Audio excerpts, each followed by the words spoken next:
libong pekeng birth certificates ang ipakakansela kasunod ng pagpapatupad ng total pogo ban sa bansa. Kukunin naman ng gobyerno ang mga ari-ari ang nabili sa iligal na paraan. Saksi sa Salima Refran.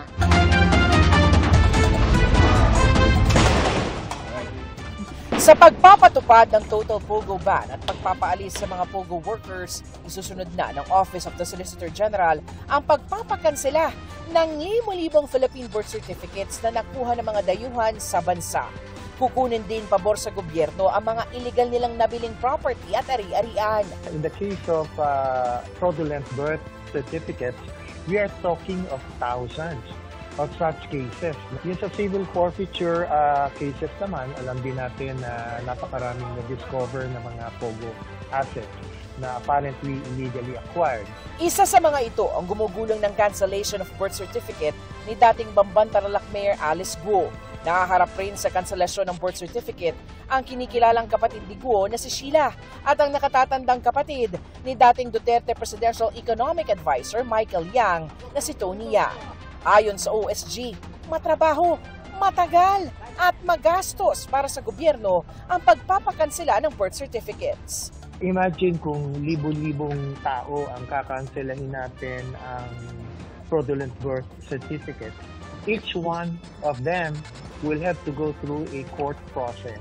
Ang Kamara may proposed bills para gawing administrative proceeding na lamang ang cancellation ng birth certificate para hindi na kailangang dumaan sa korte. May panukala na rin para sa pagpapadali ng proseso ng forfeiture ng mga ari-ari ang nabili ng mga dayuhang ito gamit ang mga fraudulent na papeles.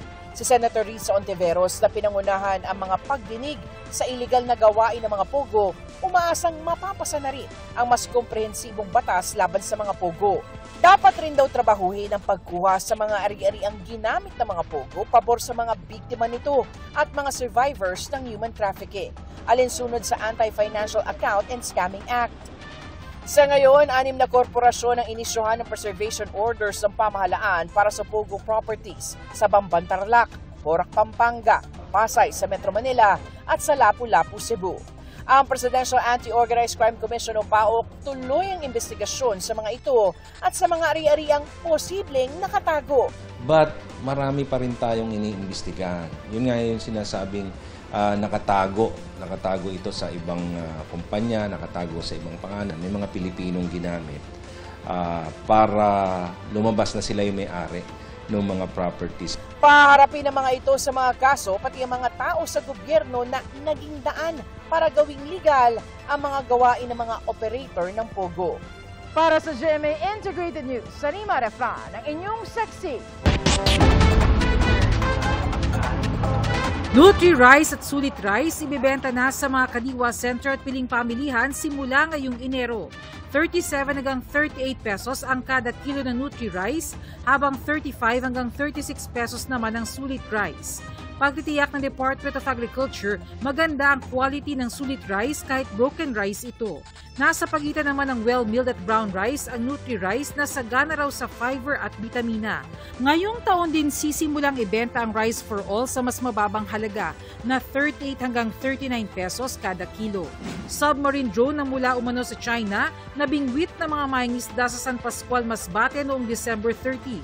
May haba itong 2.72 meters pero hindi raw gumagana, sabi ng pulisya.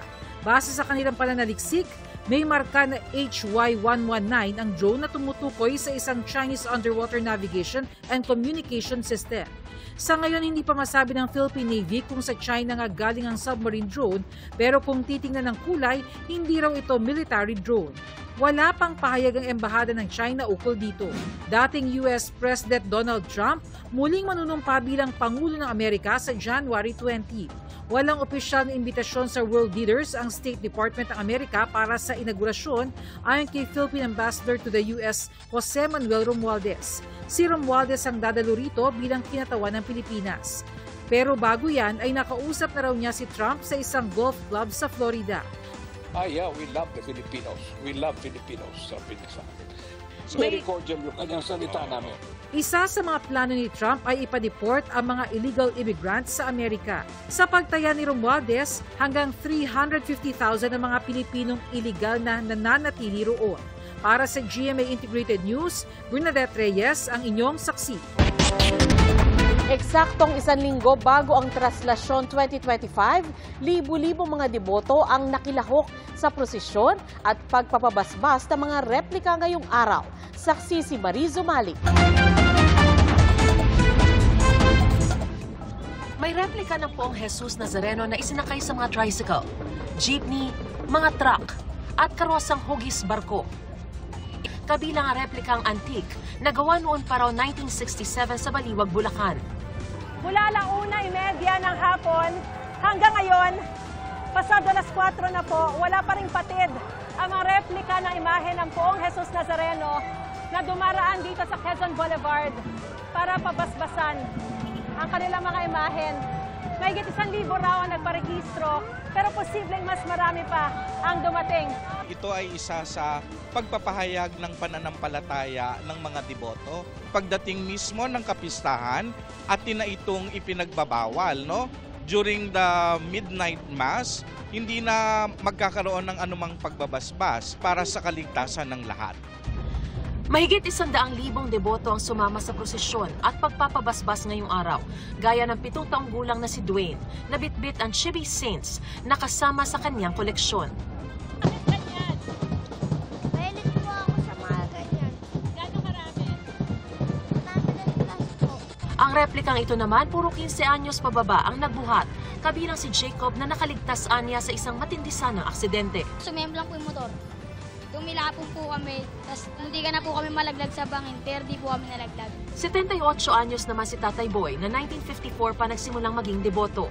Maski anong problema mo, hindi ka niya napapabayaan, nagkaano ng kalutasan. Papasalamat do. Hindi tulad noong nakaraang taon, hindi sa Plaza Miranda kundi balik Quezon Boulevard ang pagbabasbas. Simula naman ngayong taon, ginawa ng pambansang kapistahan ng January 9 ng Poong Jesus Nazareno sa halip na kapistahan lang sa simbahan ng Quiapo, matapos ma-elevate bilang isang national shrine ang Quiapo Church. Hindi lang sa Quiapo. Ang deboto natin matatagpuan sa iba't ibang sulok ng Pilipinas at sa buong mundo. Ibig sabihin nito, ang kanya-kanyang parokya pwede na ring magdaos ng kapistahan on their level. Simula rin ngayong taon, hindi natatawaging itim na Poong Nazareno ang imahen, kundi Poong Jesus Nazareno na lang.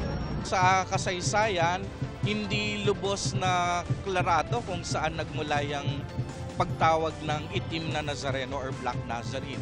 Kaya nga pinapalitan natin ang itim sa tunay na pangalan ng ating Panginoon, Jesus Nazareno. Para sa GMA Integrated News, ako si Mariz Umali ang inyong saksi.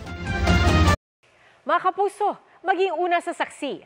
Mag-subscribe sa GMA Integrated News sa YouTube para sa iba't ibang balita.